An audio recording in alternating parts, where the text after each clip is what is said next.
अशी आहे की आज सगळेच पालक हे अलीकडे आपल्या मुला मुलींच्या क्रीडा विकासाच्या बाबतीमध्ये प्रचंड असे जागरूक त्या ठिकाणी असल्याचं जाणवतं.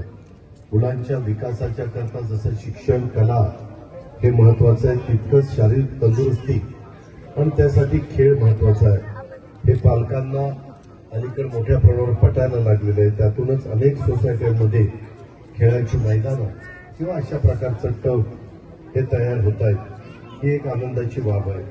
सत्यमपुरम सोसायटीच्या सर्व सभासदांनी ह्या खेळाबद्दल प्रेम तसंच तंदुरुस्ती जीवनाची जाणीव ठेवून तशा प्रकारचं हे मैदान उभं केलं.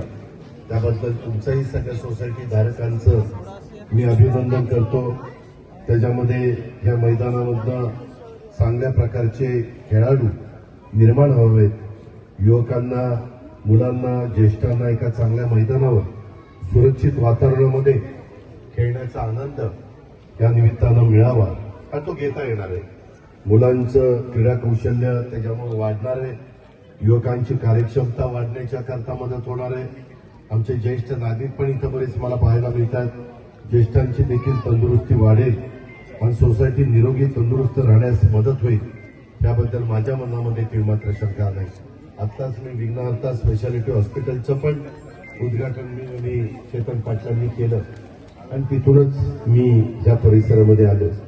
मित्रांनो, सुरुवातीला ॲडव्होकेट अमोल कापरेंनी सांगितलं की दादा ही सोसायटी 1990 सालची आहे.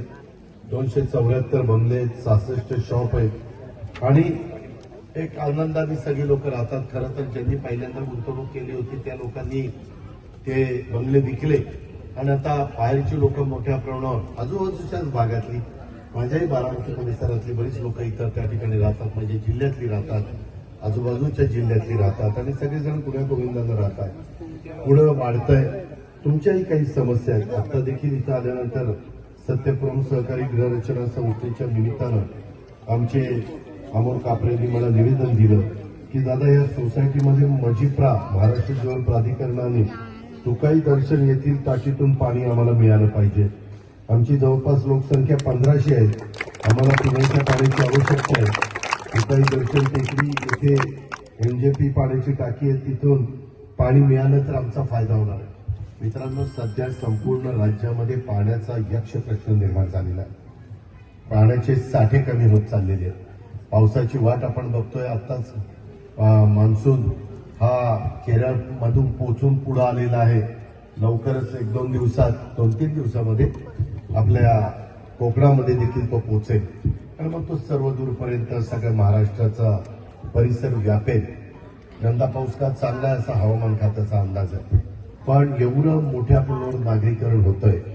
आता ज्या मगरपट्ट्याच्या परिसरातनं आम्ही आलो तिथं काही वर्षापूर्वी ऊस पिकायचा पोल्ट्री असायची. आज तिथलं सगळी पोल्ट्री गेली, ऊस गेला आणि मगरपट्टा सिटी डेव्हलप झाली. तिथं पूर्वी 1 FSI होता 99 साली. ज्यावेळेस या राज्याचा मंत्री झालो त्याच वेळेस आम्ही काही लोकांनी जाऊन तिथं भूमिपूजन केलेलं होतं. त्या कार्यक्रमाला हजर होतो. त्यावेळेस 1 FSI होता. आता चेतन पाटील मला सांगत होते की आता त्याला 25 वर्ष झाली. आता त्याच्या संदर्भामध्ये 4-4.5 FSI तिथं मिळू शकतो. आता एवढ्या पट्टीमध्ये FSI वाढला की साहजिकच लोकसंख्या वाढते. पाण्याच्या उपलब्धता द्यावी लागतात. असे अनेक यक्ष प्रश्न आहेत. आम्ही त्याच्यात लक्ष घातले. सध्या आचारसंहिता आहे. 6 तारखेला आचारसंहिता संपणार आहे. परंतु पाण्याचा फार बारकाईनं कसा वापर करता येईल, चिकाटीनं वापर करता येईल. वरसगाव, पायशेत, खडकवासला, टेमघर या 4 धरणांचं पाणी आपल्या पुण्याला कमी पडतंय म्हणून मुळशी डॅमचं पाणी आणण्याचा आमचा सगळ्यांचा मानस आहे. त्याच्याबद्दलचा सुतोवाच मी आत्ताच्या लोकसभेच्या निवडणुकीच्या निमित्तानं केला. एकनाथराव शिंदे, देवेंद्रजी, मी सगळ्यांनीच त्याच्यामध्ये लक्ष घातलेलं आहे. कारण आम्ही खाली इंदापूर, बारामती, दौंड, पुरंदर आणि हवेली याही भागाला पाण्याचा फटका बसतोय. तिथलाही शेतकरी त्याच्यातनं नाराज होत आहे. बरं, राज्यकर्ते कुणी असले तर पहिलं पाणी प्यायला, दुसरं पाणी शेतीला, असंच धोरण त्या ठिकाणी स्वीकारावं लागतंय.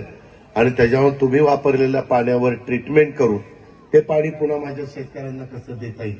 सिवरेज ट्रीटमेंट प्लांटमधनं ट्रीटमेंट केल्यानंतर पाणी किमान पिकांच्या योग्यतेचं आणि जनावरांच्या पिण्याचं तरी ते असावं अशा प्रकारचे टेक्नॉलॉजी डेव्हलप झाली.